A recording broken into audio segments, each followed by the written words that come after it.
Hello and welcome to TMI, Too Much Information with Moondog. And I've got a special guest tonight, and he'll be joining us shortly. But before we get started, I just wanted to plug our two sponsors we have on our show. And I want to bring up here on this slide Aura.com, which is a cybersecurity company that I use to help protect me when I'm on the web. They've got a whole suite of protective services, including spam blockers, email alerts on your finances, fraud alerts.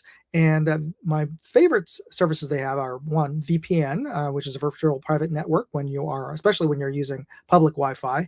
But also they have a data broker removal service, which means that they will officially contact the hundreds of data brokers out there that have our personal information, and they're buying and selling it to other spam, junk mail companies and political organizations and who knows who else. But our personal information is being bought and sold daily, on the daily.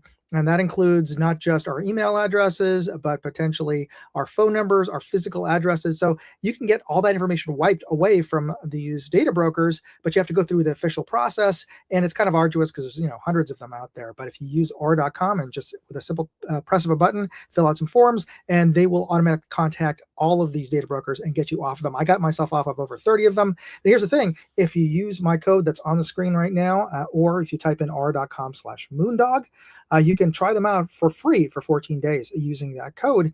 And during that time, you can get yourself removed off of these data brokers. So try them out. It's absolutely free. And they are a great service. And I think you'll stick with them just because they offer so many services in their very reasonable monthly fee. And our other sponsor is Mad Hat Jerky, which is a total another category in and of itself. But this young man, Matt, out of Pennsylvania, he hand makes this jerky along with his family, and it is some of the best beef jerky that I've ever had. It's super, super clean in terms of it has no artificial preservatives, nothing artificial. It's all just real high quality meat, spices, and he's got such a knack for coming up with his recipes. He developed it from a family recipe, but he's got like a dozen different flavors, including your standard. And he's got super hot flavors as well. He uses Hatch chilies and Carolina Reaper chilies if you like super hot. But he also has sweet and mild flavors. One of my favorites is Punjabi flavor, which is an Indian curry, and teriyaki, and he's currently working on a Korean barbecue flavor. So try them out. My code there on the screen. That is for 15% off. Use code Moondog. I'm out there. They are wonderful. I can't say enough. I'm a big fan. All right. So before we get into our early bird clue, I wanted to bring on our guest here, which is, here we go. John, how are you, buddy? Good. How you doing, Tom? Very good. Thanks for joining me. Hopefully you aren't covered with a blizzard and trapped in your home. Yeah, we kind of got hit back to back. We got about 20 inches Sunday into Monday, and we got about 3 to 4 inches this morning. So my goodness, kind of slowed things down a little bit, but that's a good thing. Yeah, I don't envy you this time of year, being back east. So yeah, I don't miss digging out digging out to get to work every day. But thank you for joining me. For everybody else who's joining us, this is John LaCourte. He's one of the co-founders of Tract Optics, and we're going to talk about Tract Optics and how he got into optics and started his company in a bit. But I wanted to bring up the clue for today, and it was picked by you. So let me bring that onto stage right now. So for those of you who don't know, I give away a prize at the end of the show. And thanks to John, actually. John, thanks for supplying the prize today. My pleasure. Glad to do it. It's going to be it's a lens kit, if I'm correct. It's what we call the Lens Pen Pro Kit. So it's a combination of a small and large lens cleaning pen, as well as a microfiber cleaning cloth and an anti-fog cloth, all in a nice little zippered case. Awesome. So anybody on the side chat can win that today. All you have to do is put into the side chat the name of this mystery brand. I've given you a clue right there. So hopefully you'll, if those of you who are sports fans will recognize this. But if you know who this team is, put in hashtag and their name in the side chat, and the software will automatically pick up your correct answers and enter you into the drawing that we'll have at the end of the show. So that's your clue right there. If you know this team, put their name on the side chat. All right, moving on. John, I wanted to show you some of the videos that I posted this week on my various channels, and I'd like to get your thoughts on them. So the first one, I don't know if you get a chance to wander around down in the dungeon over at SHOT Show, and I mean, there's so many booths down there, but I don't know if you got a chance to see this cool little folding 22 pistol. Actually, I did not get a chance to walk the floor very much, but thanks to social media, I did see a lot of the new products, and yeah, I did see this folding firearm. So yeah, it was pretty slick. Yeah, so I mean, you'd appreciate it as a entrepreneur, but this was created by an engineer named Bill, and he actually built it because of a friend of his who was physically assaulted, and she doesn't have a lot of hand strength, and he of course suggested getting a handgun, but she just couldn't reliably manage pulling a slide, and so he invented this folding pistol. And I actually interviewed him a few years ago, but for whatever reason, it got the pistol. A video was posted up last year by another gun tuber, and that blew up. And because I guess people were searching for videos of the pistol, my videos came up, and my old video from a few years ago just sort of blew up. But a lot of comments I got back in the comment section were criticisms about the gun, and so I thought I would bring up a lot of the questions that people would post. So I brought it directly to the inventor, Bill, on this SHOT Show, and he was kind enough to answer all the questions, or at least the top 5 or so questions that people posted, or comments that people posted. Here's one of the big questions that came up. I'll show you the video right now. These are the questions you asked about the Ounce Ultra Compact Folding Pistol. How come it's so expensive?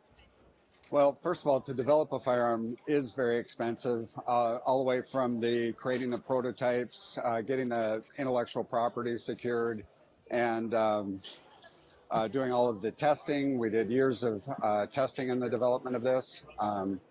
That's a big part of it.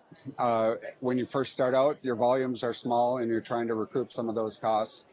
But fundamentally, inside this gun, there's most of it is CNC machined. If you look in the U.S., the cost per hour to run a CNC is on the order of $100 to $200 an hour. There's many hours of CNC time for every single gun. So you've got that cost, plus the cost of all the materials, plus the cost of insuring it too is very high. It's just expensive. We hope over time, the response has been very good. Our customers are happy with it. We hope to be able to ramp up the volumes over time and hopefully do something with the price. And I'm sure this is something that it's come up with your products, is pricing. I mean, everybody wants to will say, we want to buy stuff that's made in the USA, and we want to buy the top high quality. We don't want garbage, trash materials. But as soon as you start focusing on quality, and then people complain about it's too expensive, right? Yeah, I've been in the product development side of the firearms business for going on 27 years now. And, customers, I think a lot of the time, they don't realize what goes into product development. We've got a new laser range finding binocular that's coming out. It's a 10 by 42. And we've immediately got people saying, hey, you know what about higher magnifications? Why can't you just put it in your 12.5 by 50? Oh yeah, that's super easy, right? Well, I mean, this product is literally 3 years in the making, building it from the ground up. So while we would love to just be able to, slide this technology into other products, it's just not that simple. Yeah. And to the gentleman's point in regards to the folding firearm, there's a lot of things that go into product development that the consumer never sees. He mentioned insurance. Oh yeah. Tooling is something that we spend a great deal of money on. So there's a lot of things that go into it that, unfortunately drive up the cost. And, as a small company, you've got to recoup those costs as soon as possible. So I totally understand what he's going through, but at the same time, I understand the desire for the consumer to have something that's as affordable as possible. Absolutely. And, nobody wants to, I don't think to be in the defense of the inventor here, I don't think he's jacking up the prices just because he wants to, jack up the price because he can. He's doing it just because, that's how expensive it, like to your point, it does to start up a business. And I never even thought about the insurance. Like, oh my gosh, yeah, I can't even imagine how much it costs from a liability and also from the standpoint of just ensuring the people who are working for you. So yeah, these big corporations, and you've worked for them, I've worked for them. Yeah, they've got staffs of lawyers, and they've got tons of resources. Yeah, they can roll out new products because they've got all that infrastructure and staffing.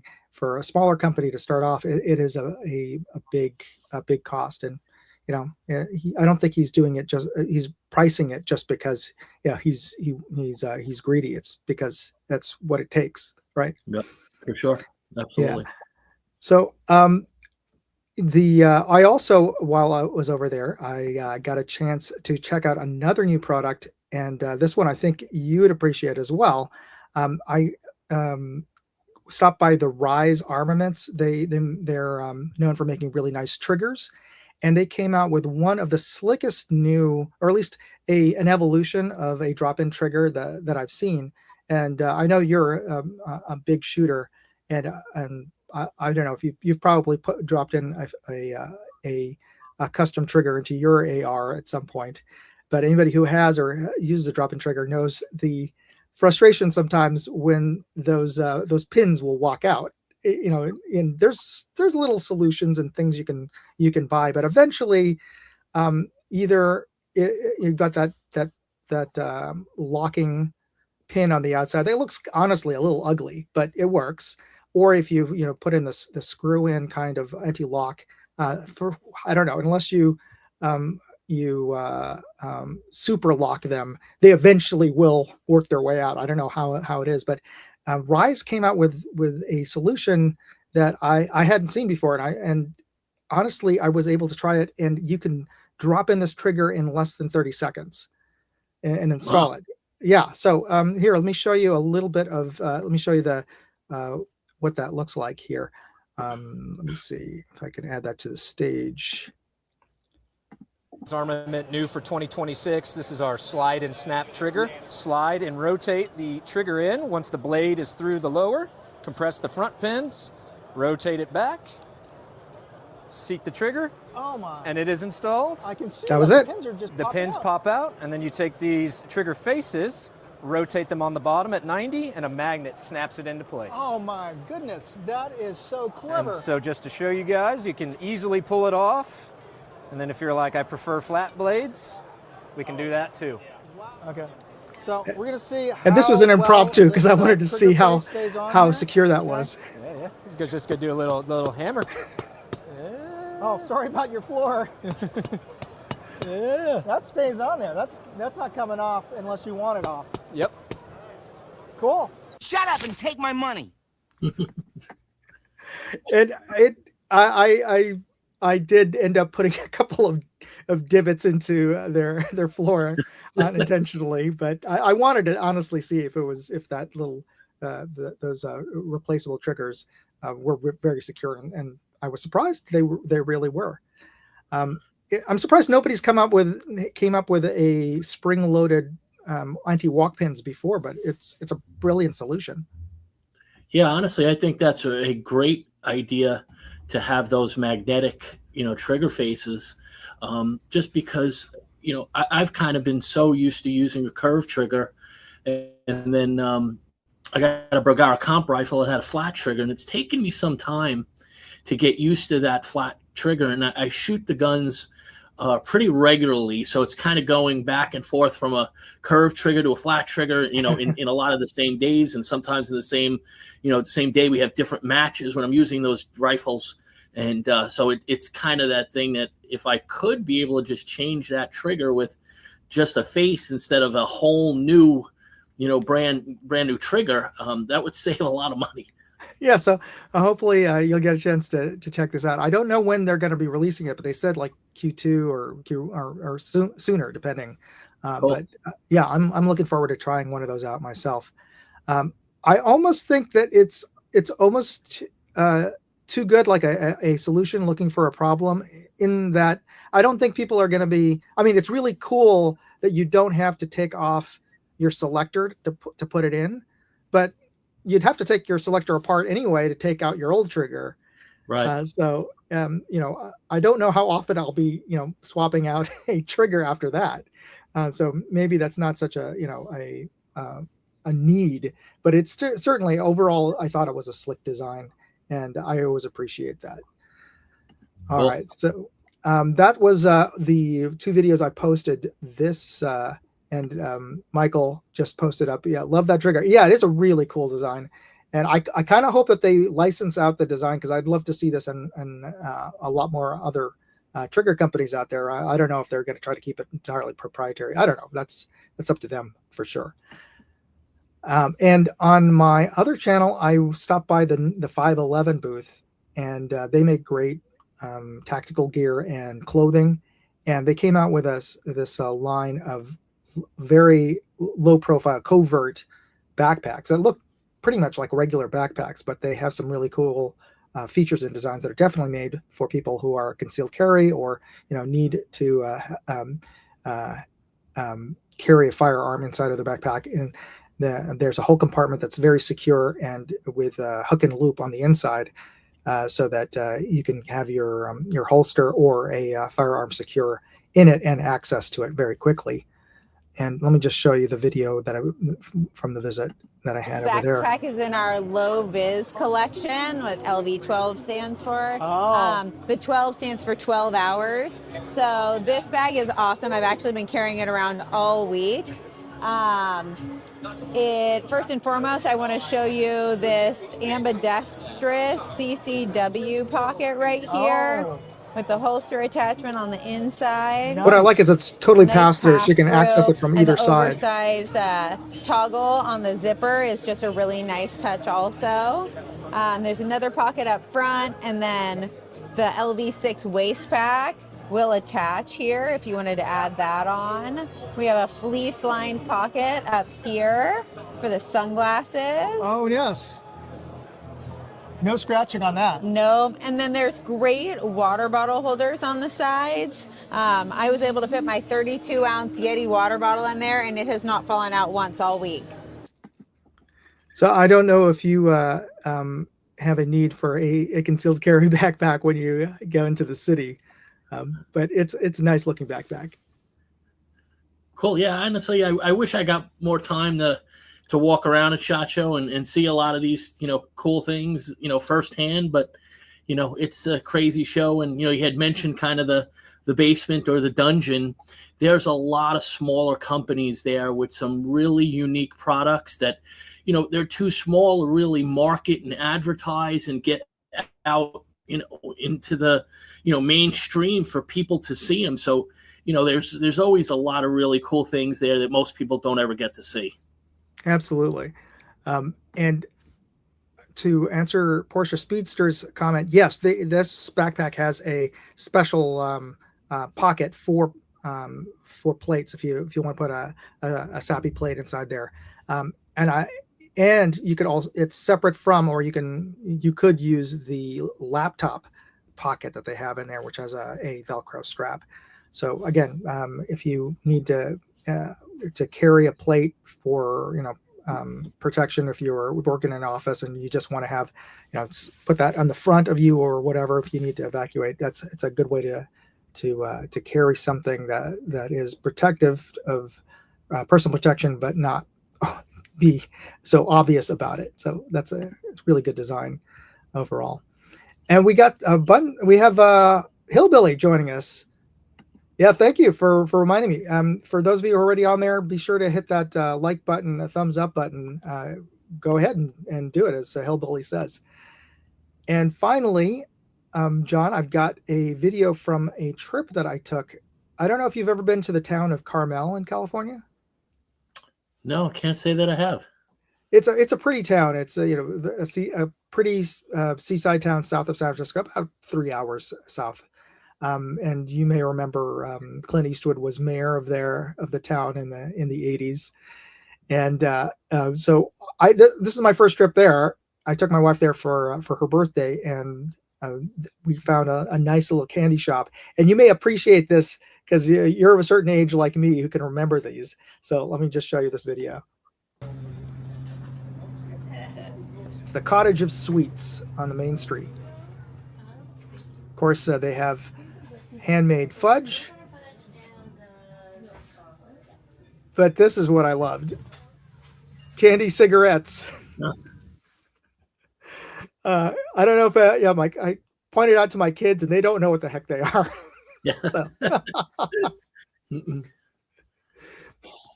Yeah. Did you ever they taste like chalk, but it was always fun to get those over from the ice cream man. Yeah, if I remember, if you kind of blew on them, the powdered sugar kind of blew out like it was actual smoke coming out of it. Oh, that was the other one. There were two kinds. There was one that I think it was gum on the inside when you wrapped in blew paper. out. Yeah, and this one was the one that's like a long solid Pez. Yeah, almost like it almost was like chalk. Yeah, right? Exactly. You could write with it. Yeah, on the sidewalk. So yeah, that was my trip down to Carmel. I really did enjoy that. Okay, so let me just bring up our next clue, and this is for the prize that you're offering, which is the lens pen kit.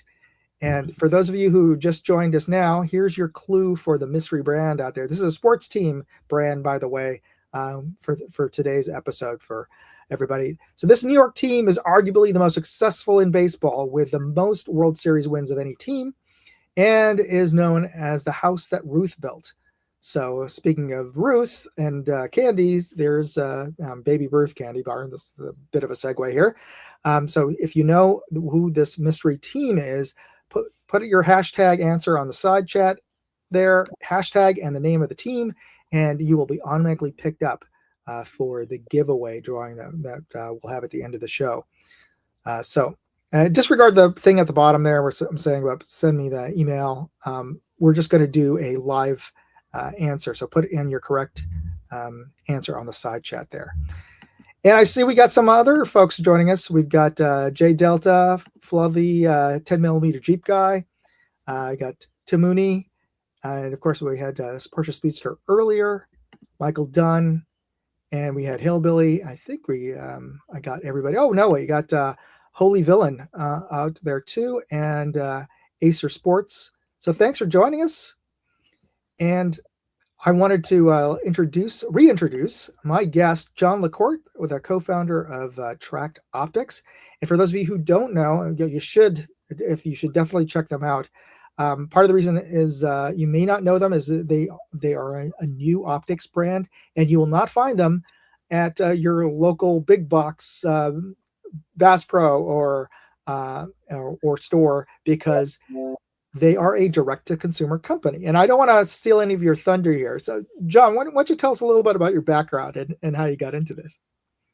Sure. So I started working for Nikon back in 1999, and I was in charge of product development from 1999 until 2014. And Nikon basically started to make some decisions to kind of get away from the hunting and shooting market, kind of a political thing. The camera side of the business was receiving a lot of hate mail about, the fact that the company, built rifle scopes. So my partner, John Allen, who worked at Nikon as well, we saw the writing on the wall that the direction that Nikon was going was to get away from hunting and shooting. So we left the company and started our own brand, and Tract Optics is it.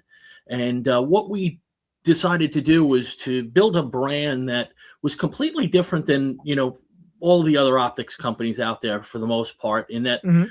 selling direct, we're cutting out the retail markup. So when you buy competitive optics at Bass Pro or Cabela's, Gander Mountain, Sportsman's Warehouse, you're paying a rather large markup for that store to basically sell that product. And that's normal retail business. However, what's happened is the markup on optics has grown and grown and grown considerably. A lot of these stores, they're not making the amount of money they used to make on firearms, on ammunition. Oh, true. Yeah. So they had to make it up somewhere, and where they're making it up is in accessories. Obviously, clothing is a huge markup.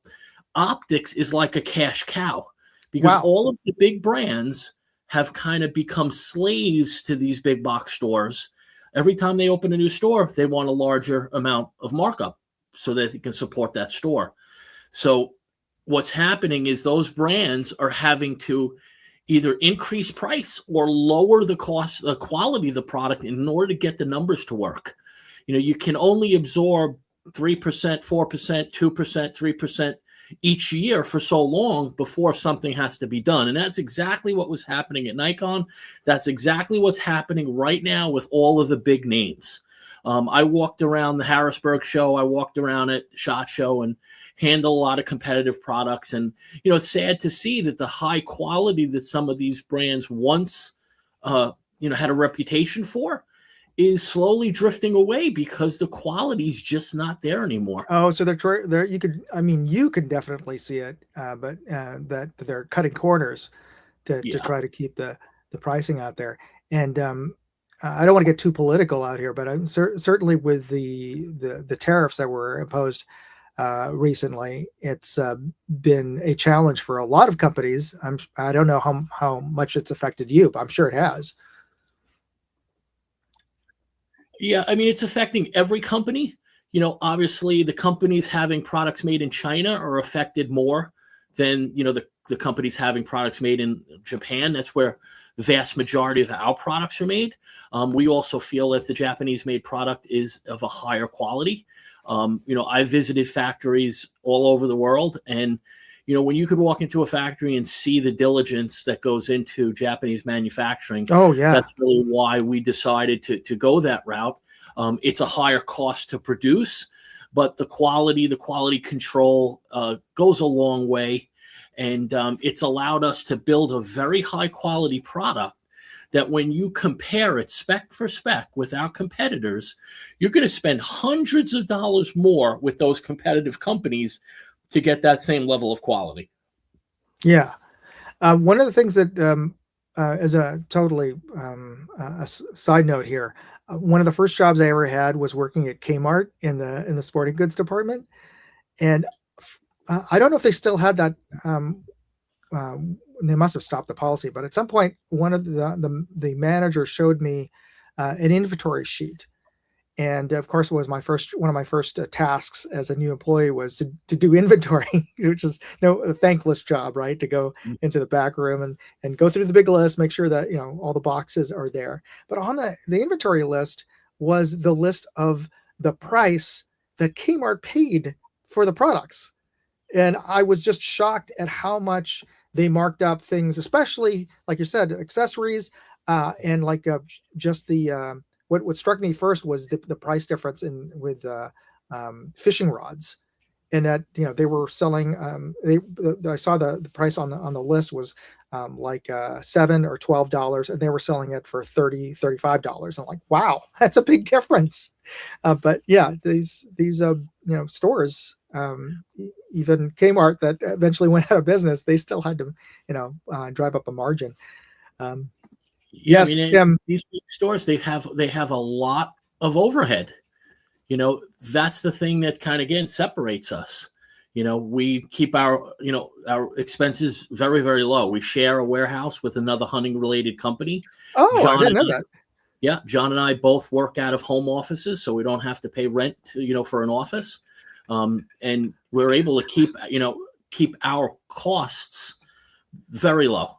And that's what allows us to sell our products really for a fraction of the cost of our competitors with similar features. Now, we are a premium brand, so we're not the Weekend Warrior type product where, you're going to find a similar product of ours at Walmart, or, it's not that level. It's a higher level.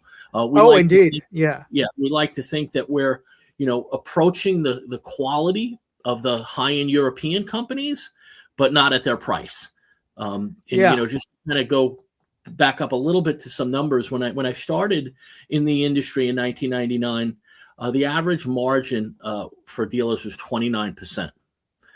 Now it's approaching 40 to 50%.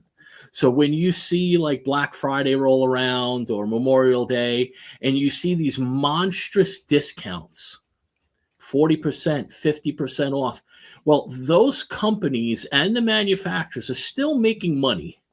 So it just shows you how much of a markup they have to be able to give a discount of that level and still make money.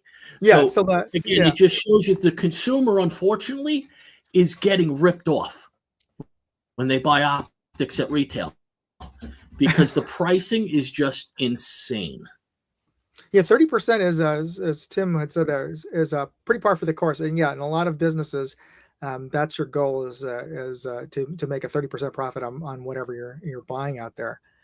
Now, John, how did you get into? I know you didn't just sort of appear out of whole cloth at Nikon, but what was your background? Where you grew up? I can hear from the accent you're a New Yorker. So that should be a good clue to what the logo is. So I actually grew up within the 5 boroughs of New York City. I grew up right on the border of Brooklyn and Queens, and a lot of people will say to me, well, how can you be a hunter or a shooter, living in the city? I went to high school and college in Manhattan, and the answer to that is my grandfather came here from Italy in the very early 1900s, and he was a hunter. And when he came here, he settled in Brooklyn, and he had no place to hunt in Brooklyn, so he bought property in upstate New York. And my father and my uncle learned to hunt upstate New York. And, as my father got older and started a family, he bought property upstate. And I was basically a city boy Monday through Friday and a country boy Saturday and Sunday. So I'm a very blessed individual that has, the ability to have experienced both, because most people don't. You're either one or the other, right? So fortunately, I continue that. And, my son hunts today. So we're 4 generations of LaCourts Good for you. Are hunters and shooters.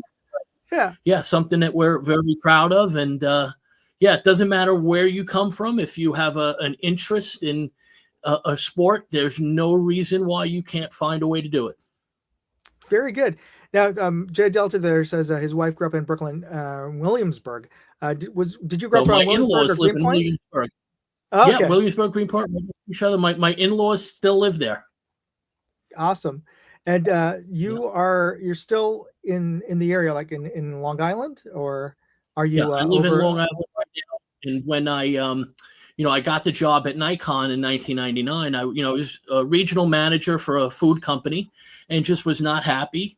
My wife, was my girlfriend at the time. She, got the New York Times, brought it to my apartment, and it sat on my coffee table for a couple of days, and just had a bad day at work, came home, picked up the paper, and the first thing that I saw was Nikon marketing hunting.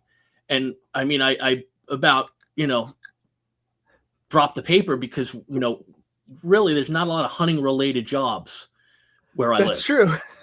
So, it just happened that I was, a management type person, but still had hunting and shooting background. Most hunters and shooters are really more blue collar guys, not necessarily, marketing management, type people. So I just happened to be in the situation where I had both of those backgrounds. And working for Nikon was a great experience. It was a great company to work for. Unfortunately, they went in a different direction, and, it allowed John and I to open the door and find this opportunity to build a company that we can stand behind. And we're fairly new, but we're going into our 11th year, so we're really not that new. Most people have not heard of us because, like you said, you can't walk into a big box store and touch and feel our products, and that's a challenge. But thankfully, with just the event of Amazon and all this online purchasing, people are very comfortable buying things online, especially if you stand behind them. We have a lifetime warranty. We have a 30-day, no questions asked return policy. So there really is no risk buying online. That's true.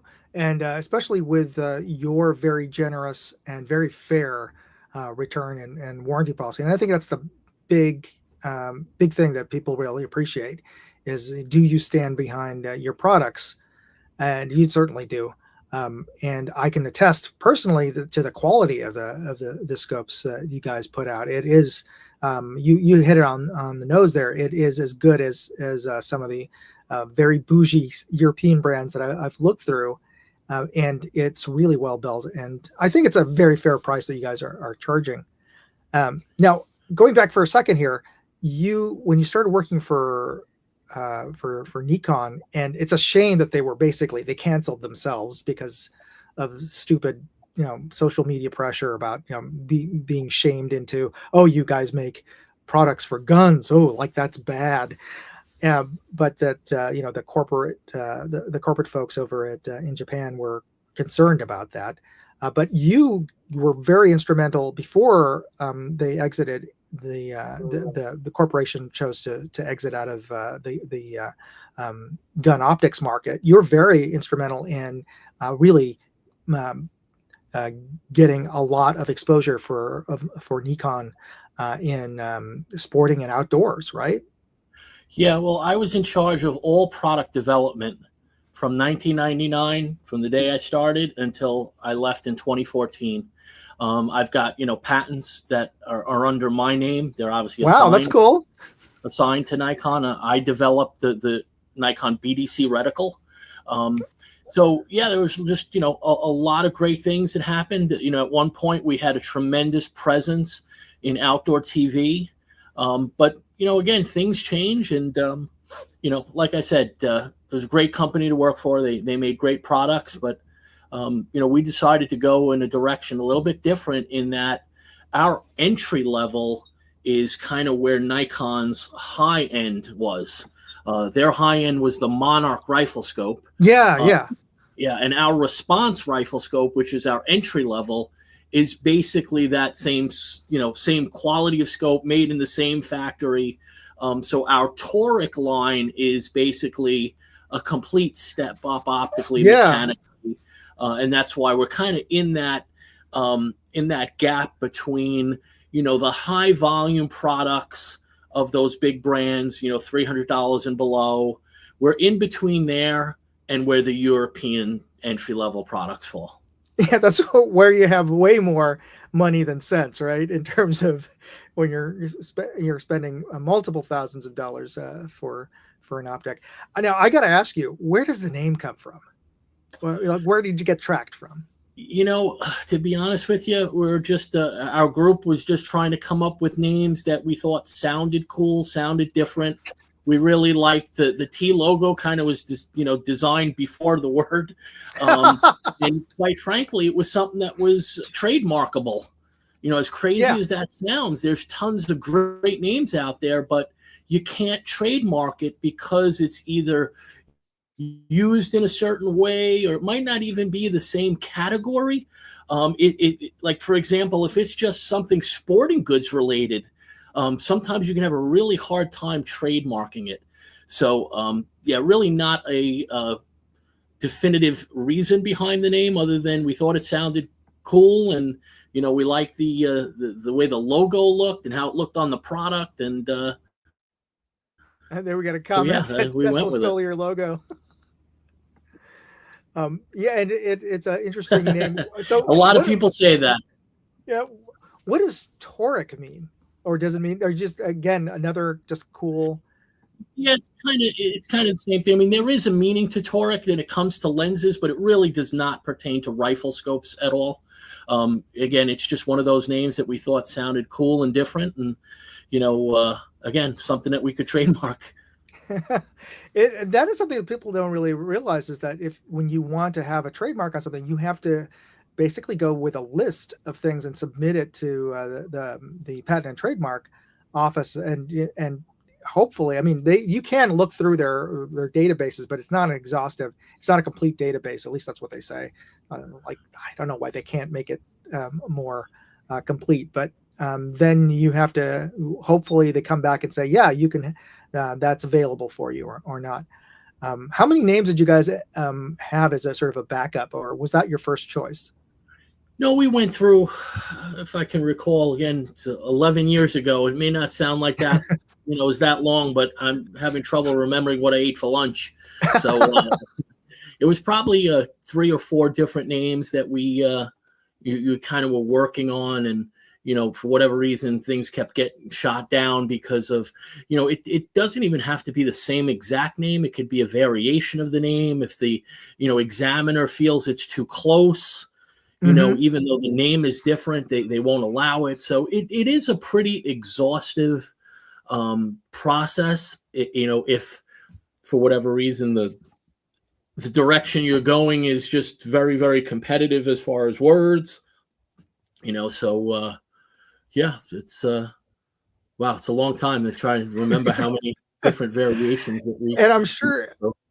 And the other part of that is also, like we were talking earlier about your logo, is that you have to submit that separately from the name and hope that their reviewer thinks that your brand is different enough from a similar looking logo in your category. So yeah, there's no guarantees that you may come up with something that looks cool, but as soon as you try to go to the patent and trademark office, they may say, well, sorry, there was this brand 20 years ago that still has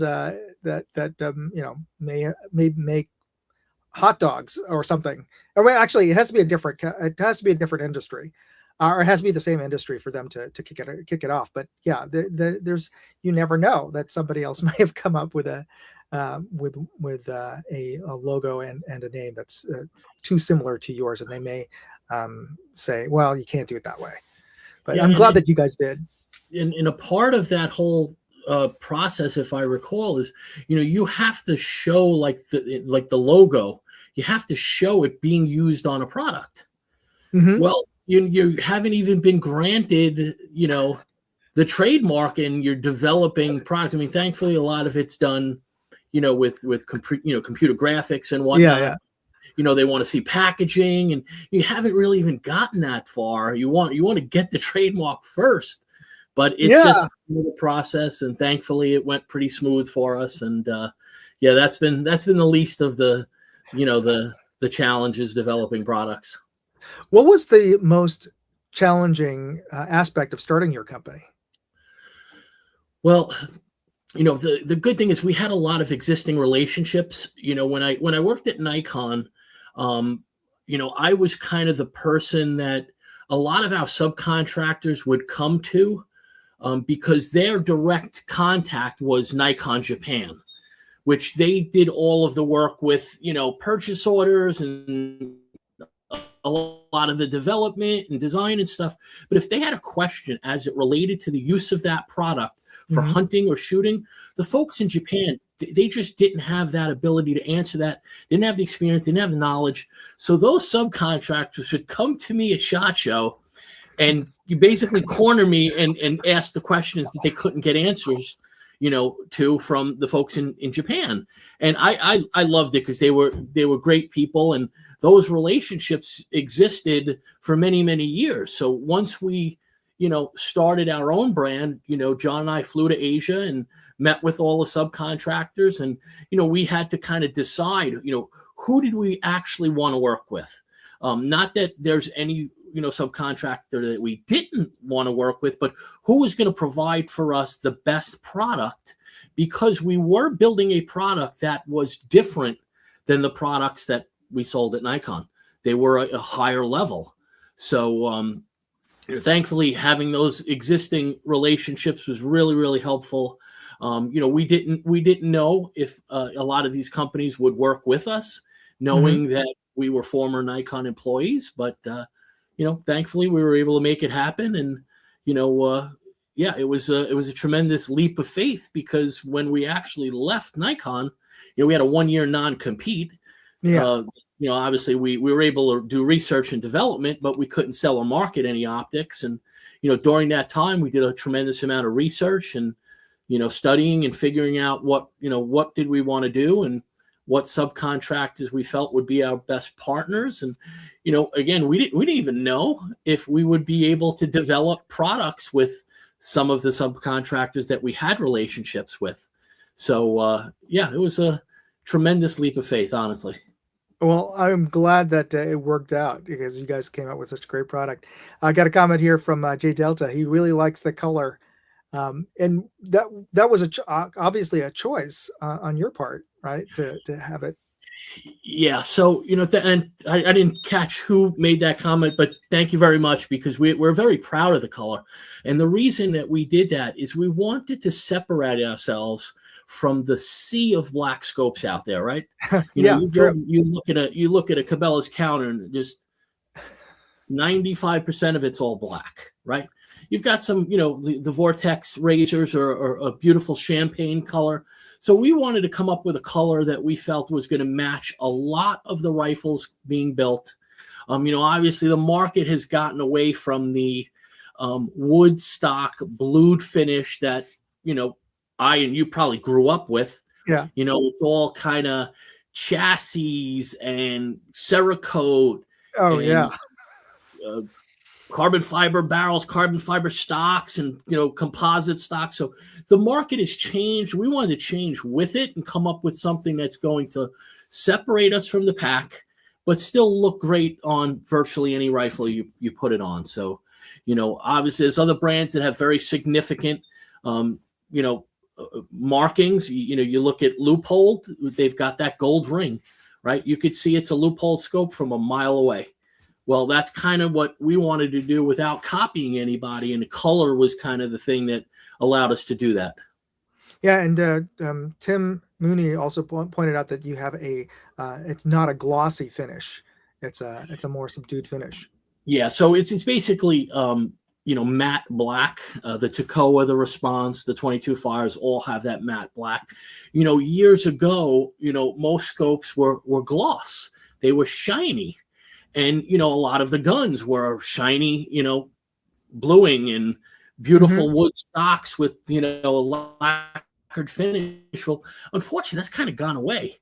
So, if you look at the majority of the manufacturers, nobody's making gloss scopes anymore. It's just a kind of part of the market it's gone away, so there's people that still ask for it. But if you look at any of the modern rifles being produced, pretty much everything is more of a matte finish these days. Yeah, unless you're talking about like some very high end over and unders, and you wouldn't buy a scope for that anyway. So yeah. One of the comments that were got back a little bit earlier was concerning, I think, the Response, and one of the questions that was asked was, do the rimfires handle 5.56? So your rimfire scope? Yeah, it's a great question. So we market the 22 Fire as a rimfire scope. It's built to centerfire standards. So I've got a 3 to 9x40 22 Fire on a 308. And that was one of the first samples that we actually ever got. So it's been on that rifle for 11 years. I shoot that rifle very often. So yeah, the 22 Fires are marketed as rimfire scopes, but they're built to centerfire specifications. So they absolutely can be used on any centerfire. And really the only difference is that the adjustments are it's a 1/4 inch at 50 yards instead of a 1/4 inch at 100 yards. The 3 to 9x40 has a 50-yard parallax.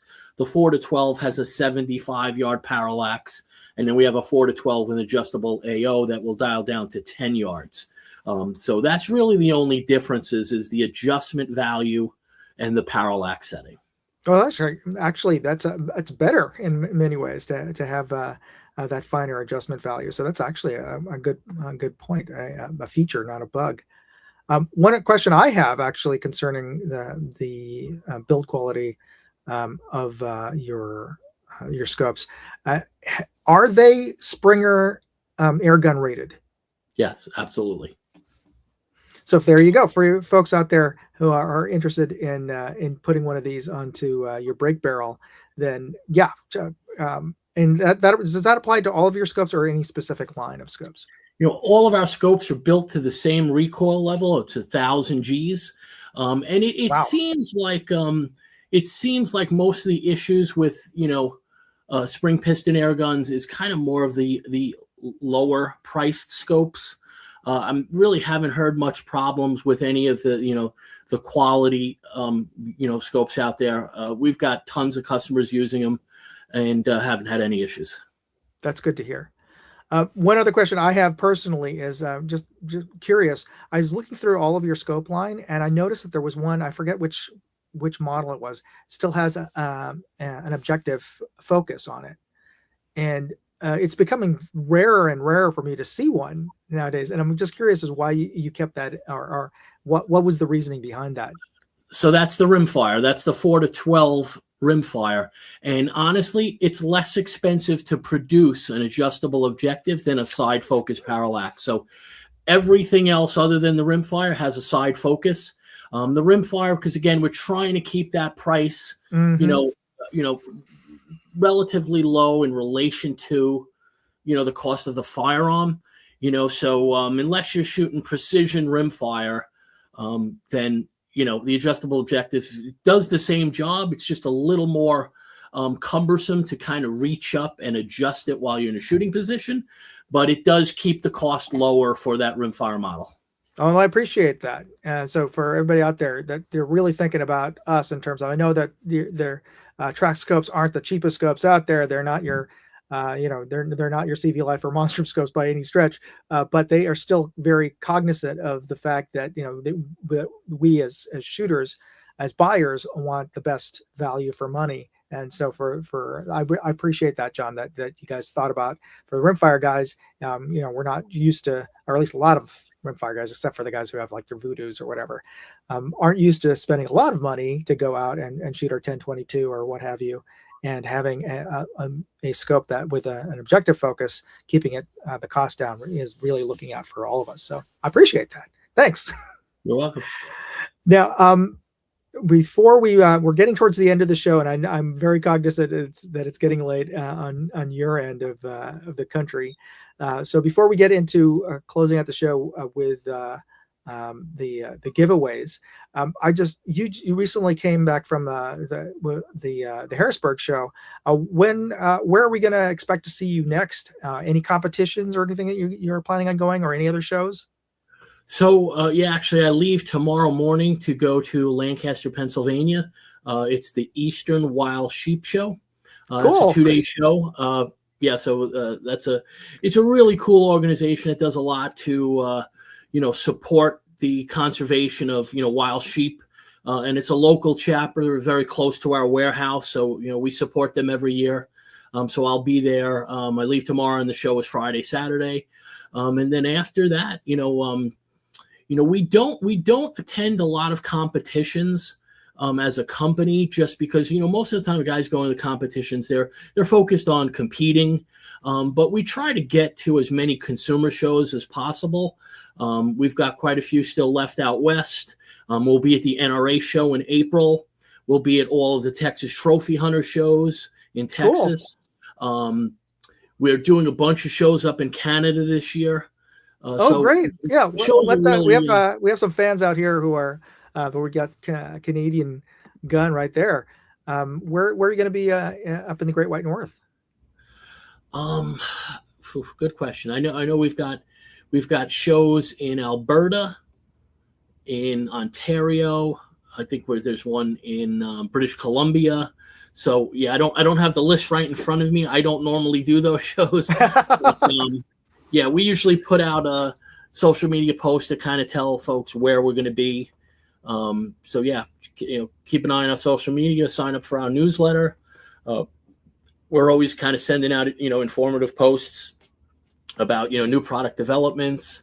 Obviously we've got the new laser range finding binocular. That's, we almost, I don't want to cut out before we talk about that at the very least. So, this is a photo of it, and I haven't used the photo of that. And yeah, you got to let me zoom in on you here. There we go. Yeah, so this is one of only 3 in existence right now. So, basically, we've been doing a tremendous amount of testing. James Eagleman, Barber Creek Shooting School, has been very instrumental. We're utilizing his software, Eagle Ballistics. He's been testing it for months now, and having really great success with it. He's using it up against a lot of the competitive brands, so we see what's working, and what do we need to improve on in next generations. And thankfully it's providing an incredibly accurate ballistic solution. Awesome. And just for everybody to know, this isn't just a laser rangefinder inside a binocular. It connects, is it via Bluetooth to the app, and basically it's like having a trained spotter next to you, telling you what you need to dial in for your dope. It's great. So yeah, basically once you connect it via Bluetooth to your phone and the Eagle Ballistic app, all you have to do at that point is enter your gun profiles in the app and then sync it to the laser rangefinding binocular, and then you have a complete ballistic solution here. So you've got environmental sensors already built in, the ballistics are already built in, you have a fully customizable heads-up display, so you can actually allow yourself to see all of the various ballistic atmospheric information, your wind information, but you could also select or deselect whatever you want to see or don't want to see. So you can make that viewfinder as complex or simple as possible. And the wind correction, direction, and speed is in your viewfinder at all times. Now, where's it pulling that information from? Is it syncing up with another I forgot the name of the device that like Kestrel, and it doesn't sync to the Kestrel. The Kestrel will sync to the app, and so will I forgot the other name, Calypso. Those will sync to the app, but you have to manually enter the wind direction and speed, and it's real simple because the buttons are right on the outside of the unit, and that is already visible in your display. So with other rangefinding binoculars, you actually have to get out of your main heads-up display in order to go and make those changes. With this, it's already visibly there, so you don't have to do anything other than enter that information on the fly. It has something called relative wind. So if you set the wind at, let's say, 12 o'clock, and then you move and range something at 9 o'clock, the internal compass realizes that you've changed position, and now it tells you that what direction the wind is. Oh, that's slick. That way. And the cool thing is it automatically changes your wind correction value based upon that wind speed that you have entered. So that's something we're calling variable wind. It's got 5 different reticle options. So sometimes when you're ranging a target, the reticle is either too big or too small. You're going to have a circle, an oval, a cross, a 2-minute dot, and a 1-minute dot. So you can almost customize the reticle for what target you're actually shooting at. It's got the ability to actually adjust the laser itself. Sometimes you're ranging a target and it's not giving you the right distance because the laser and your reticle are not in line. This almost allows you to sight in the laser beam to the reticle, so you're actually hitting what you're aiming at. Yeah, and that's important for a lot of folks who are thinking they're maybe used to shooting a pretty large plate or a target from a more reasonable distance, but some of that, when you're doing competition, that plate or that bullseye may be one or two MOA by itself from that distance. So having a reticle that you can change, maybe the difference between being able to see the center of your target or not seeing your target at all and having to guess. So that is a definite plus, having those features. J Delta posted up. When do you think that this is going to be available, or you're going to be releasing? Yeah, the information is going to go live on our website on March 5th. We're going to start accepting pre-orders on March 10th, and we're looking at a ship date of around the middle of April to customers. So, yeah, we're really close and excited about that because, again, this has been over 3 years in the making. So, yeah, March 5th, you'll start to see information. You could go right now. You can actually go to the website and sign up for, to kind of be one of the first to kind of get that info. And, yeah, just a couple weeks away. Excellent. All right. So, everybody definitely check out Tract Optics. I was going to ask if you would type it on the side, but I should be doing that. TractOptics.com. Yeah. And I will just post it right here. And by the way, nice new website by the design overall, I got to say. Thank you. I'm just posting it right there. So let's get into, let's close things out tonight with our contest. For those of you who haven't gotten your entries into the side chat, here's your final clue. This New York team has the most rival teams in the major leagues, including the LA Dodgers, New York Mets, Boston Red Sox, and the San Francisco Giants. And there is their uniform logo. So I only pity you if you don't know this team based off of this. You must really don't not like baseball at all. So if you know who this team is, put a hashtag and their name in the side chat right now, and you'll be entered into the drawing that we're going to have in just a few seconds for the Tract Optics lens pen kit. So Jeff Taylor, make sure that you put hashtag. I just need the name of the team, just the one word name, and got to put the hashtag symbol in front of it for it to register. So just put and make sure you have the hashtag in front of the name so that otherwise the software is not going to pick it up. Jeff, you got to just put the name of the team, not the city. It's just a one word name. It has to be, unfortunately, it has to be written. It doesn't have to be capitalized, but it has to be written in a specific way for the software to pick it up. If you put any other words in front of it, the software isn't going to pick you up. So, all right. So we've got, let me just bring up the screen for the giveaway. And that is our giveaway tool here. And make sure you don't have a space in front of it so that just in case. I'm pretty sure it will take it, but I don't know. I'm not 100% sure if you put a space in front of the hashtag, if it will not pick it up or not. So make sure that you have the, basically type it in exactly as you're seeing it right there, and you'll be entered into the contest.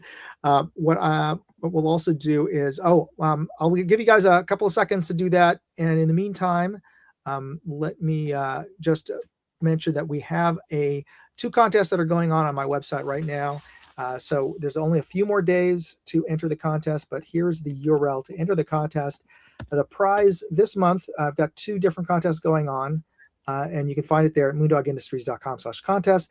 The first contest prize is being given out by Vector Optics, a Chinese optics maker, but they're giving out one of their Continental scopes, which has a German shot glass, even though it's made in China. It uses German glass. Really nice LPVO for fiber optic. If you like a fiber optic LPVO, they're giving one away. And the other prize is from Olight, and they're giving away one of their Arc Pro lights, which I'm testing out right now. Great EDC light, super bright, has a green laser, has both flood and a long distance beam on this.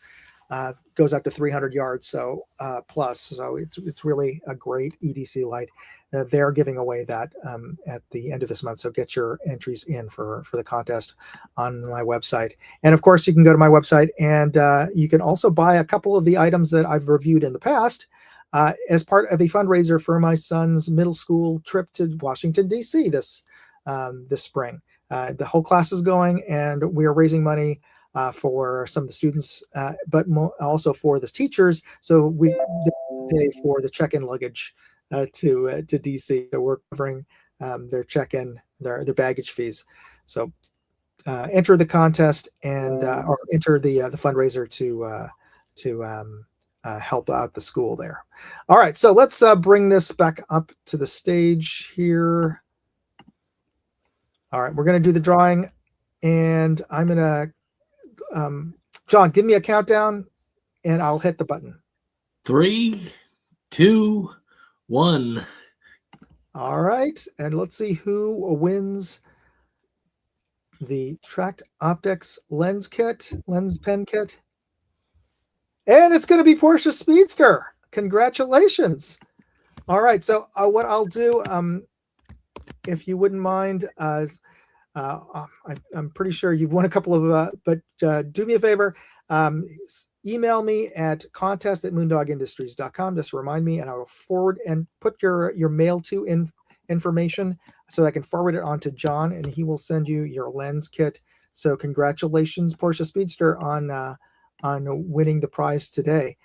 And John, thank you so much for taking the time this evening to join us and tell us about your new product. What's the name of the new scope, by the way, the new binoculars? It's just a toric 10x42 with Eagle ballistics. All right, so be on the lookout for that amazing. I mean, just the sheer amount of things that you can do with it and that they can do for you is I can't even get my head around a lot of the features. It just sounds so super cool. So I'm really looking forward to being able to test that later this year. And I wish you great success. Thank you. And thanks everybody out there on the side chat for joining us tonight. I hope you get a chance to check out Tract Optics.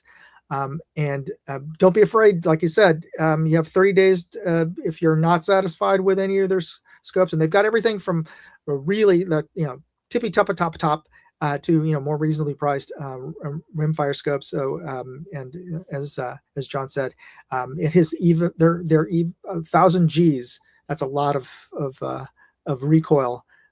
So these things are great scopes, great optics, really well done. Thank you, sir, for joining us, and thanks everybody. Be sure to hit that like and subscribe button before this video ends. Anyway, thanks again, John. Everybody, you have a good night. Everybody. God bless. Moondog and John out. Hey, I'd like to know what you thought of this video. Leave me a comment or chat with me on Facebook, Twitter, TikTok, MeWe, Instagram, or Locals. And if you want to see all of my videos, go to moondogindustries.com.